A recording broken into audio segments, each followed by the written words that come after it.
सुनील ओमनगर गांव में रगड़ा चाट बनाकर बेचा करता। उसकी रगड़ा चाट इतनी लुभावनी होती कि छोटे क्या बड़े भी उसकी रगड़ा चाट खाने के लिए आया करते। रगड़ा चाट ले लो, रगड़ा चाट एक बार खाओगे बार बार आओगे। सुनील भैया रगड़ा चाट लगा दो, यही बोलते रह जाओगे। रगड़ा चाट ले लो, रगड़ा चाट। तभी उसकी दुकान पर ग्राहक आने शुरू हो जाते हैं।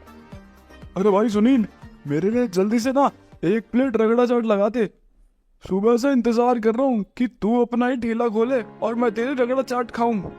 अभी लगाता हूँ भाई साहब। और मेरे लिए 2 प्लेट रगड़ा चाट पैक कर दो। सुबह से पति नाराज है, चाय बनाकर उसके साथ रगड़ा चाट खाओगी तब जाकर उसका मूड ठीक होगा। अगर ऐसी बात है तो आपके लिए चटपटी चाट बना देता हूँ। पति खाएगा तो गुस्सा भूल जाएगा, जेब खर्च भी बढ़ाएगा। अब सुनील सबको रगड़ा चाट बनाकर दे देता है। ऐसे ही सुबह से शाम तक वो मेहनत करता है और सुकून के 2 पल के लिए घर आता है। घर आने से पहले ही उसकी बीवी बेला दरवाजे पर ही उसे रोक कर कहती है, अजी आज कितने की कमाई करके लाए हो? लाओ सारे नोट मेरे हाथ में धर दो। कैसी औरत हो तुम, ना पति को पानी पूछा न चाय, और आते ही उस पर चिल्लाने लगी। इसमें चिल्लाने वाली तो कोई बात नहीं है। आपने ही मुझसे कहा था कि मैं आपसे शादी कर लूं और उसके बाद आप हमेशा मेरे हाथ में घर में घुसने से पहले पैसे रखेंगे। वह सब मुझे नहीं जानना। मुझे पता होता कि तुम पैसों की भूखी औरत हो तो मैं तुमसे कभी भी शादी नहीं करता। वो तो मेरे बेटे का जन्म होते ही मेरी बीवी चल बसी और अपने बेटे की परवरिश के लिए मुझे तुमसे शादी करनी पड़ी। वो सब मुझे नहीं जानना कि आपने मुझसे शादी किस मजबूरी में की है। अब जल्दी से सारा पैसा मेरे हाथ में रख दीजिए। अब सुनील सारा पैसा बेला के हाथ में रख देता है। दरअसल सुनील की बीवी का देहांत हो गया था और बेला उसकी दूसरी बीवी थी, जो कि ना उसका ढंग से ध्यान रखती और ना ही उसके बेटे पिंकू का। अरे मेरे बेटे पिंकू, कुछ खाया तुमने सुबह से? नहीं बाबा, मुझे माँ ने कुछ भी खाने को नहीं दिया। मैं तेरे लिए 1 प्लेट रगड़ा चाट छुपा कर लेकर आया हूँ, तो ये खा ले और अपनी भूख को मिटा ले।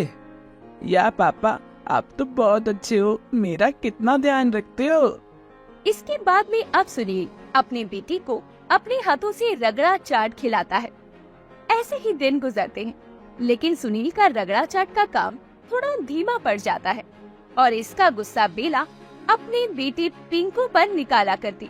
कभी उसे मारती तो कभी उसके छोटे छोटे नन्हे हाथों से काम करवाती। अरे ओ मेरे सौतन की बेटी, जल्दी जल्दी हाथ चला, वरना गर्मा गर्म चिमटा ऐसी कमर पर चिपकाऊंगी कि अपने आप ही हाथ चलने लगेंगे। बेचारा पिंकू रो रो कर काम कर रहा था, लेकिन बेला को उस पर तरस नहीं आ रहा था। काम करते हुए उससे पोछे की बाल्टी गिर जाती है और सारा पानी कमरे में फैल जाता है। ये देखकर बेला को बहुत गुस्सा आता है और वो उसे बाल पकड़कर खूब मारती है। तभी वहाँ पर काम कम होने की वजह से सुनील जल्दी घर आ जाता है और ये सब देखकर अब सुनील सहन नहीं कर पाता। बेला, मैं इस घर में तुम्हें अपनी वजह से नहीं बल्कि पिंकू की वजह से लेकर आया था, और तुम पिंकू की माँ क्या, तुम तो एक औरत बनने के लायक भी नहीं हो। यही कारण है कि 3 साल हो गए तुम्हारे खुद के कोई संतान नहीं है। निकल जाओ मेरे घर से। मैं और मेरा बेटा अपना गुजारा कर लेंगे। ना इसे तुम्हारी जैसी माँ की जरूरत है और ना ही मुझे तुम जैसी बीवी की। बेला अपना सामान लेती है और घर से निकल जाती है, लेकिन साथ ही वो सुनील की सारी जमा पूंजी भी लेकर चली जाती है, जिसकी भनक सुनील को नहीं थी। और जैसे ही उसे ये सब पता चलता है तो सुनील अपना माथा पकड़ लेता है। हे भगवान, अब मैं क्या करूं? वह डायन तो सारे पैसे लेकर चली गई। वैसे भी मेरा काम कुछ अच्छा नहीं चल रहा। अब मैं अपना गुजारा कैसे करूंगा? सुनील ये सोचकर बड़ा परेशान होता है। उस दिन उसके बेटे पिंकू की छुट्टी होती है। वो पिंकू को भी अपनी गाड़ी पर बैठाता है और उसके साथ गांव के चौराहे पर रगड़ा चाट बेचने के लिए चला जाता है। नन्हे से पिंकू को देखकर गांव की औरतें आकर्षित होकर आती हैं और पिंकू को लाड भी करती हैं और सुनील सबको रगड़ा चाट खिलाता है।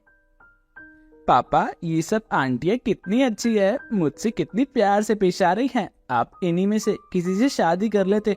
आपने दूसरी मम्मी से शादी क्यों की? आप इनमें से किसी से शादी कर लो ना। बेटा चुप, तू तो मुझे पिटवा कर मानेगा।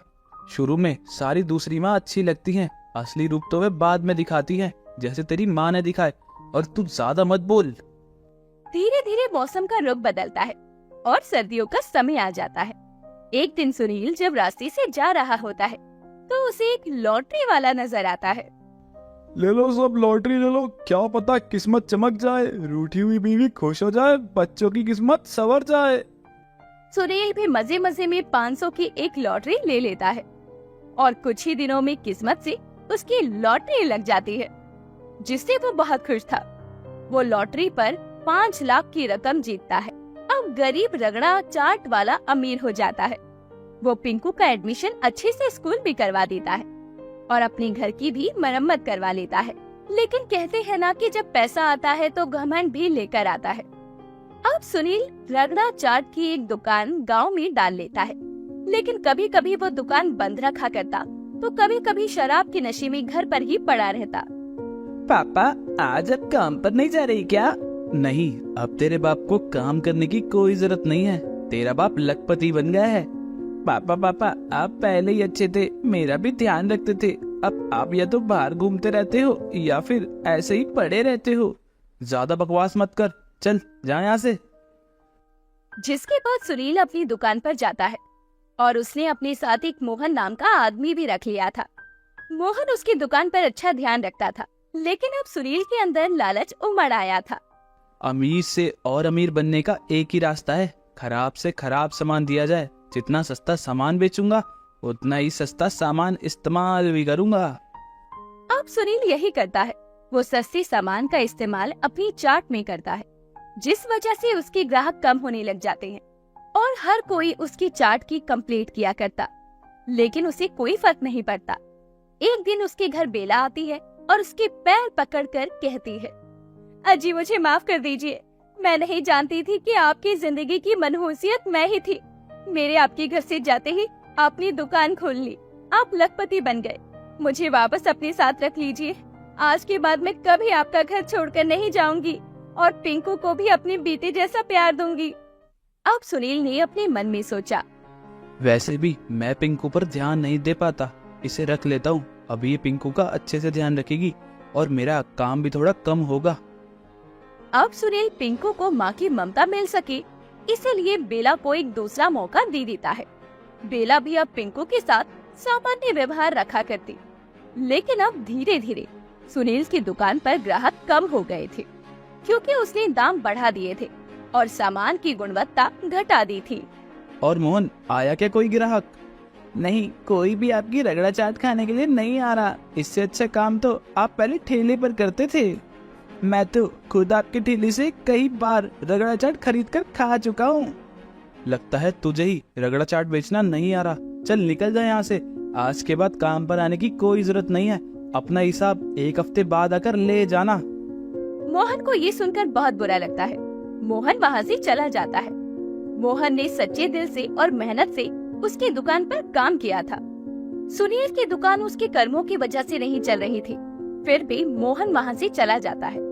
अब सुनील की आधी से ज्यादा दौलत या तो शराब या फिर अपने घर के खर्चे में बर्बाद हो चुकी थी, जिसके बाद में जैसे ही बेला को इस चीज की भनक लगती है तो वो बची कुची सारी दौलत भी समेटती है और घर से भाग जाती है।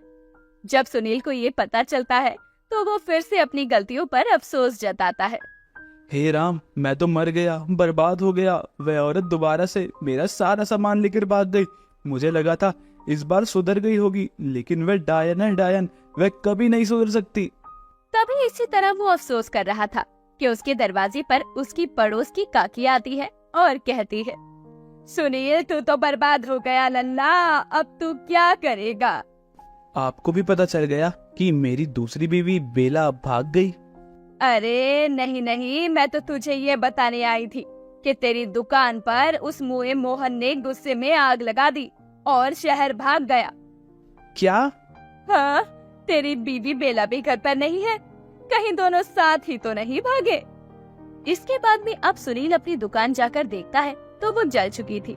ये सब देखकर उसे बहुत बुरा लगता है। तभी पिंकू उसके पास आकर बोलता है,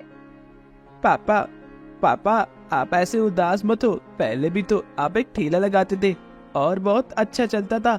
अब वैसे ही ठेला लगाओ, लेकिन जब आप दुकान पर सामान बेचते थे तब आपने रेट भी बढ़ा दिए थे और सामान भी अच्छा नहीं लगता था। मैं तो खुद आपके रगड़ा चाट को नहीं खाता था। आप प्लीज पहले की तरह वे गरीब रगड़ा चाट वाले बन जाओ। पूरे गांव को आपकी रगड़ा चाट बहुत पसंद है। हाँ मेरे बच्चे, मैं लालच में अंधा हो गया था, जिससे मैंने अपनी दुकान से खुद ही हाथ धो दिया। मैंने मोहन के साथ भी बहुत बुरा किया, तभी उसने गुस्से में आकर मेरी दुकान जला दी। और बेला को तो दूसरा मौका देना ही नहीं था, लेकिन तेरी जिम्मेदारी से बचने के लिए मैंने उसे दूसरा मौका दिया। अब मैं फिर से अपना ठेला लगाऊंगा और फिर से कुछ ही सालों में दुकान खड़ी करूंगा, वह भी किसी लॉटरी के पैसों से नहीं बल्कि अपनी मेहनत से।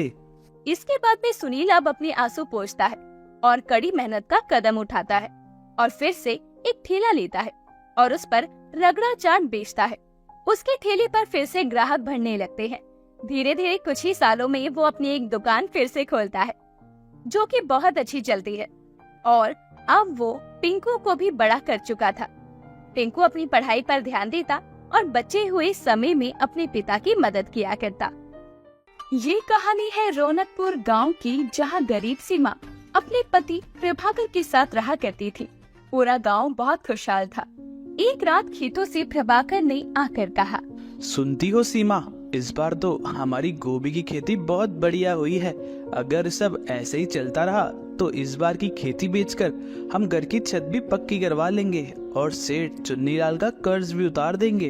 अजी, ये तो बहुत खुशी की बात है। उस चुन्नीलाल का चेहरा देखती हूँ तो मेरा जिया जलता है। थोड़ा कर्ज क्या लिया था पिताजी के इलाज के लिए उससे, उसने तो हमको ही गुलाम समझ लिया।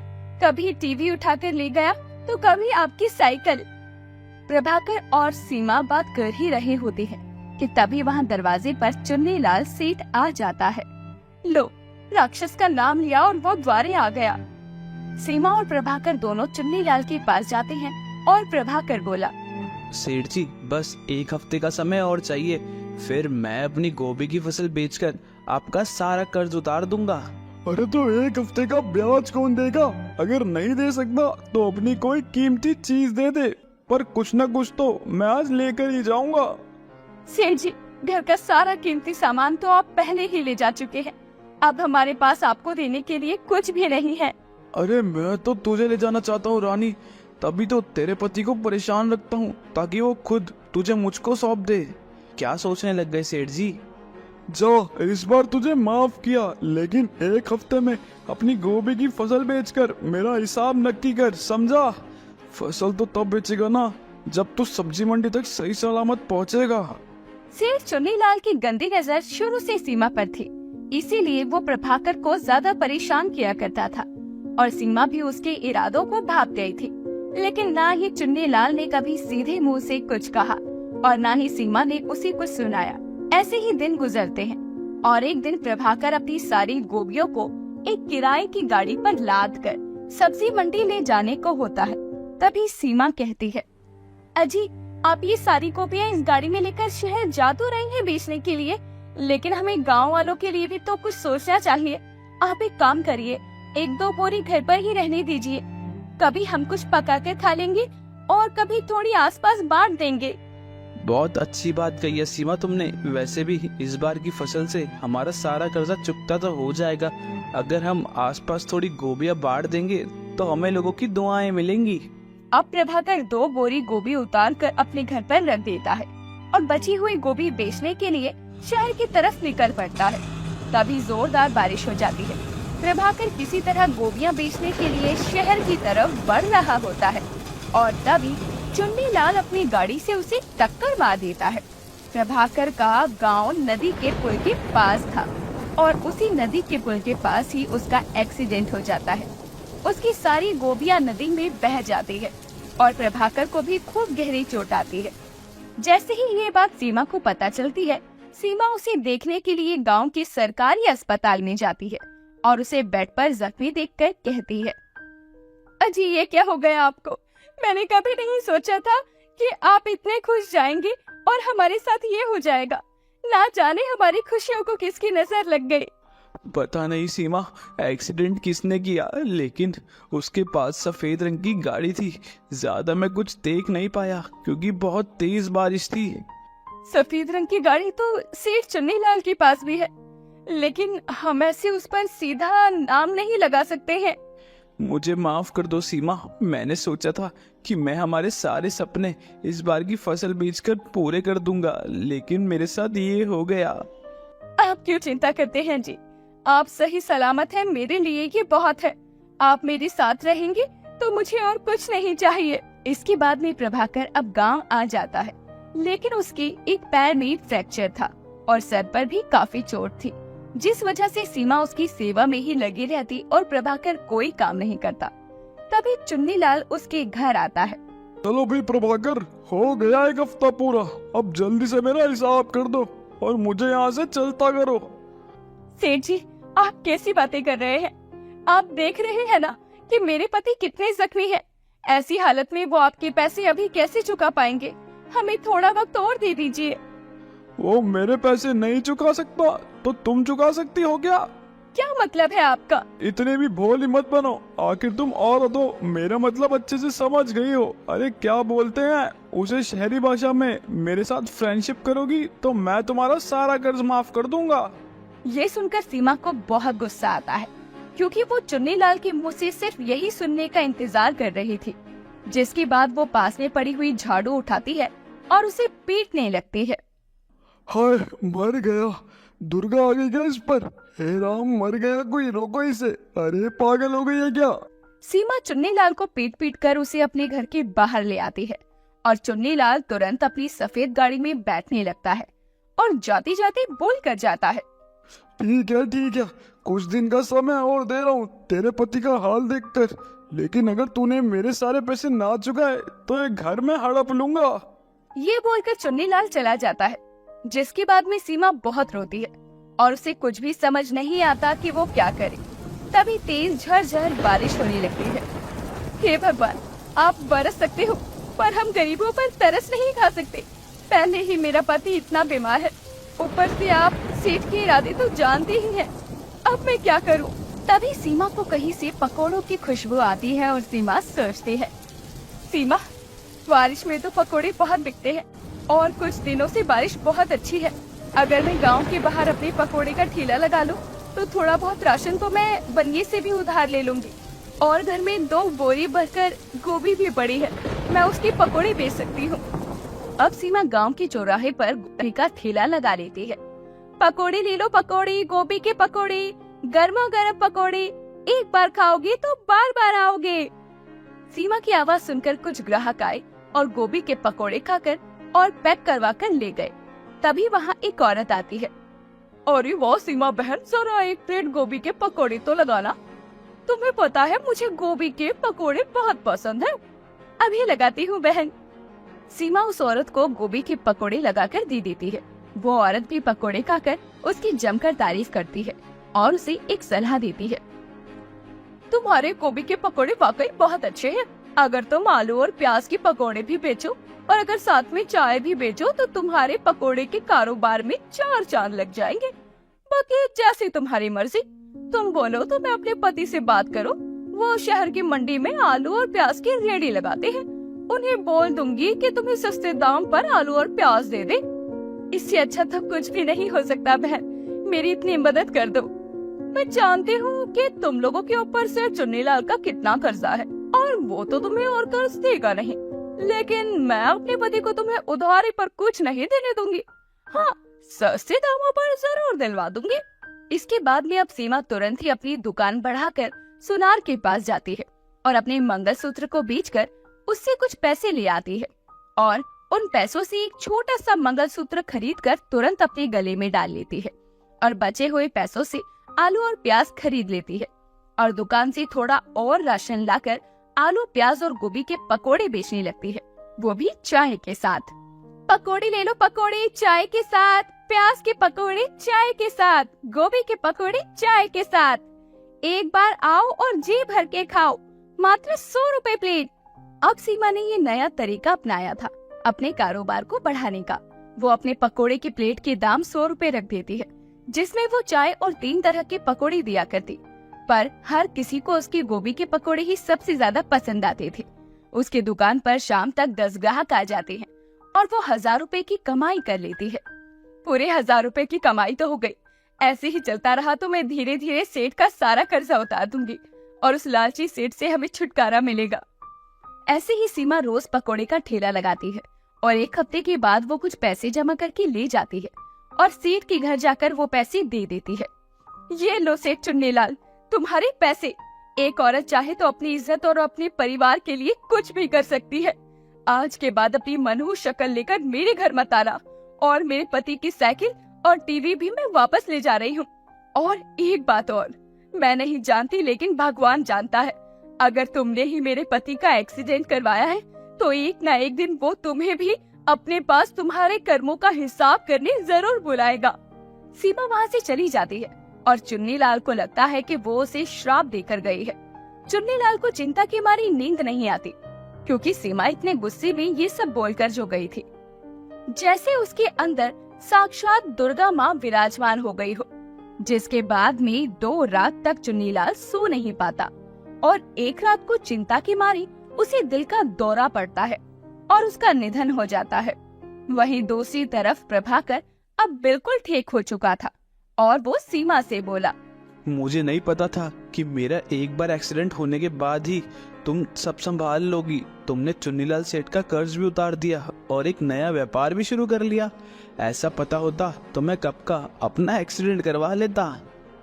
शुभ शुभ बोलिए, आप में तो मेरी जान बसती है। आपको कुछ हो गया तो मैं कैसे जीवित रहूंगी। इसके बाद में प्रभाकर ठीक होने के बाद सीमा की मदद करने लगता है। अब सीमा चाय पकौड़े बनाया करती और प्रभाकर पैसों का हिसाब रखता और सबको पकौड़े और चाय परोसता। सबको प्रभाकर के और सीमा के ठेले के गोभी के पकौड़े बहुत पसंद आते थे। धीरे धीरे वो लोग अपने गांव में ही अपनी एक बहुत बड़ी चाय नाश्ता नाम से दुकान डालते हैं, जो कि खूब बढ़िया चलती है।